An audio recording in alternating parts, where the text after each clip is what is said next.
ये कैसे हो सकता है? दरवाजा यहाँ से कहाँ चला गया?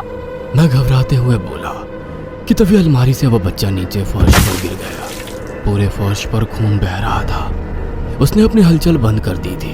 पानी पानी पानी, वो तड़पते हुए बोला, लेकिन मैं फिर भी वैसे ही खड़ा रहा। लेकिन वो फिर से पानी मांगने लगा और मैं पिघल गया और मैं टेबल से पानी की बोतल उठाकर उसके पास चला गया कि तभी उसने मेरा हाथ पकड़ लिया और ही करते हुए हंसने लगा। ये बस उसकी साजिश थी। उसने मेरे बाल पकड़ लिए और मुझे फर्श पर से घसीटते हुए खिड़की की तरफ ले गया और उसके बाद उसने मुझे खिड़की से बाहर फेंक दिया। मैं दूसरे माले से सीधा जमीन पर गिर गिरा। शरीर दर्द कर रहा था। अब मुझसे हिला भी नहीं जा रहा था। उसने भी खिड़की से छलांग मारी और एक बार फिर मेरे सर के बाल पकड़कर मुझे घसीटते हुए उस पाइप के पास ले गया।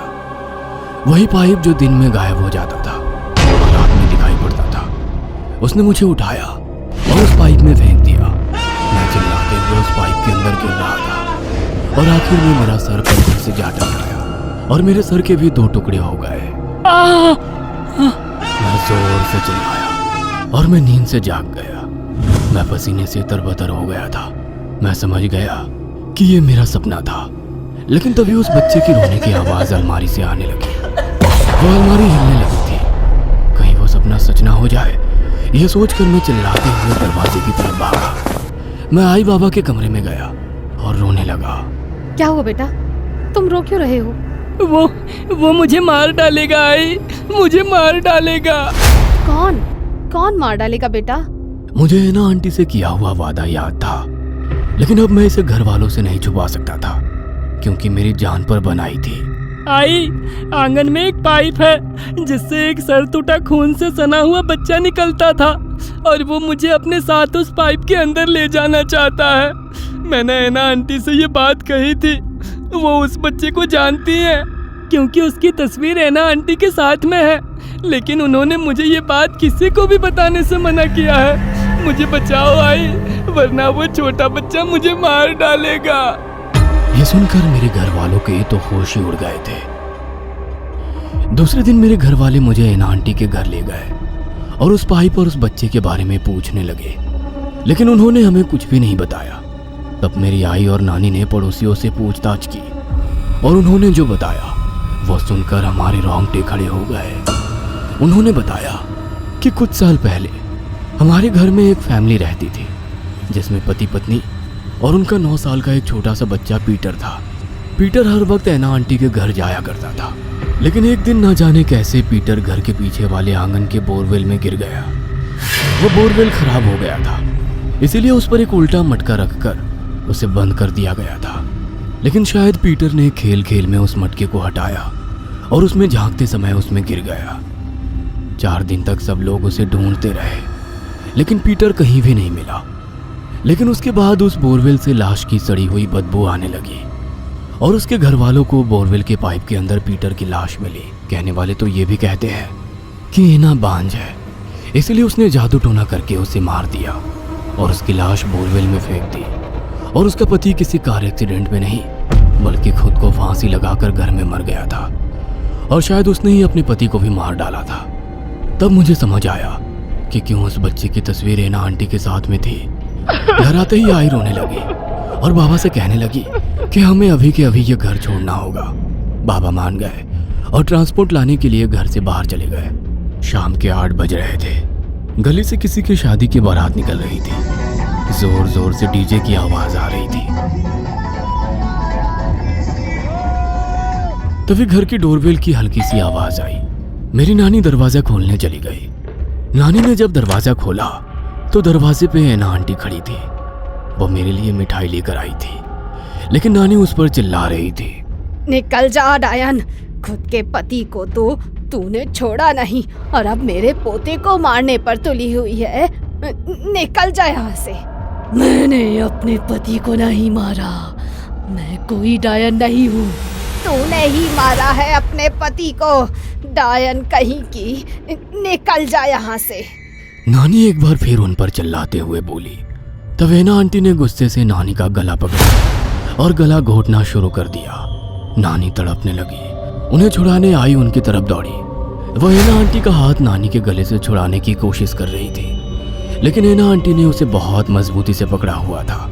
तब आई ने पास पड़ी मेरी क्रिकेट बैट उठाई और एना आंटी के सर में तीर मारी। तब एना आंटी जमीन पर चिल्लाते हुए गिर गई। नानी भी बेहोश होकर जमीन पर फिर गिर गई। आई उन्हें उठाने की कोशिश कर रही थी। मैं दूर से उन्हें देख रहा था कि तभी मैंने देखा कि एना आंटी उठ गई थी और उनके हाथ में मेरी बैट थी। उनकी आंखें गुस्से से लाल हो गई थी। आई, पीछे देखो। मैं जोर से चिल्लाया कि तभी एना आंटी ने बैट से आई के सर में हमला किया और ना रुकते हुए वो हमला करती रही। आई! मैं जोर से चिल्लाया। तब एना आंटी ने मेरी तरफ देखा। वह गुस्सैल आंखों से मेरी तरफ देख रही थी। तूने मुझसे किया हुआ वादा तोड़ा।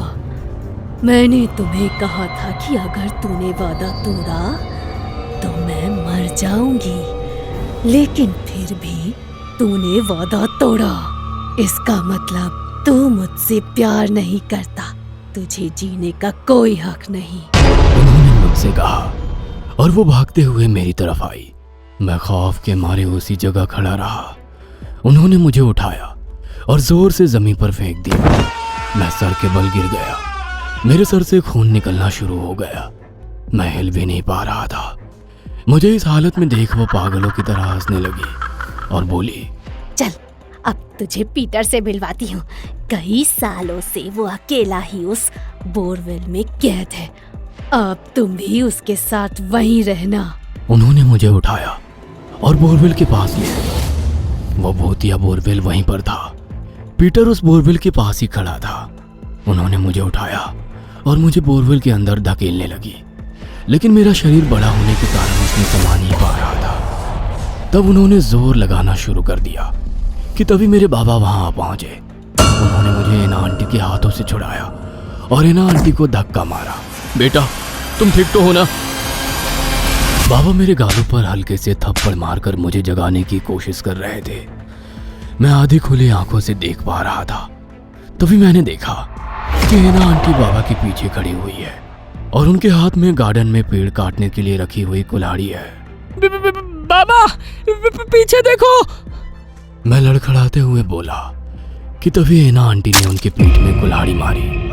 बाबा चिल्लाते हुए जमीन पर गिर गए। एना आंटी ने कुल्हाड़ी बाजू में फेंकी और पागल की तरह बाबा की तरफ देखकर हंसने लगी।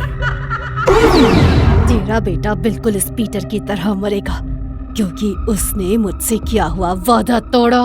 क्या? पीटर को तूने मारा था? हाँ, क्योंकि वो मुझे अपनी माँ कहने से मना कर रहा था। उसके माँ बाप को छोड़कर मेरे साथ रहने से मना कर रहा था। मैंने उससे इतना प्यार दिया, लेकिन उसने मेरा दिल तोड़ दिया। इसीलिए उस दोपहर जब उसकी माँ सो रही थी, तब इसका सर दीवार पर पटक पटक कर इसे बेहोश कर दिया और बाद में इस बंद पड़े बोरवेल में फेंक दिया। लेकिन मैंने देखा कि कुछ दिनों बाद इसकी आत्मा यहीं पर घूम रही है। तो अब ये मर जाने के बाद भी मैं इससे मिला करती हूँ। इसके लिए लजीज खाना बनाकर रात को खिलाती हूँ। अब तुम ये सच्चाई जानती हो तो तुम्हें मरना होगा। उन्होंने कहा और वो बाबा का गला घोंटने लगी। मेरी आंखों से आंसू निकलने लगे, क्योंकि एना आंटी ने पहले ही मेरी नानी और आई को मार डाला था और अब मेरे पापा को भी मारने वाली थी। मैंने पीटर की तरफ देखा तो वो भी ये सब देखकर दुखी लग रहा था। अचानक से वो काला धुआं बन गया और मुझ में समा गया। मेरा शरीर अचानक से खड़ा हो गया, मानो कोई और इसे चला रहा हो। मैंने पास पड़ी कुल्हाड़ी उठाई और एना आंटी के सर पे दे मारी। वैसे एना आंटी चिल्लाते हुए जमीन पर गिर पड़ी और उन्होंने अपनी जान छोड़ दी। उसके बाद वो काला धुआं मेरे नाक से बाहर आया और बोरवेल में चला गया और बोरवेल जमीन के अंदर चला गया। मेरे पापा ने जैसे तैसे खुद को संभाला और पुलिस को बुलाया। उस हादसे में मैंने मेरी आई और नानी को खो दिया। उसके बाद हमने वो घर हमेशा हमेशा के लिए छोड़ दिया। अगर आपको हमारी ये कहानी पसंद आई हो तो इसे लाइक और शेयर करना ना भूलें। साथ ही ऐसी और नई कहानियों के अपडेट्स पाने के लिए हमारे चैनल अक्षु टीवी को जरूर सब्सक्राइब करें।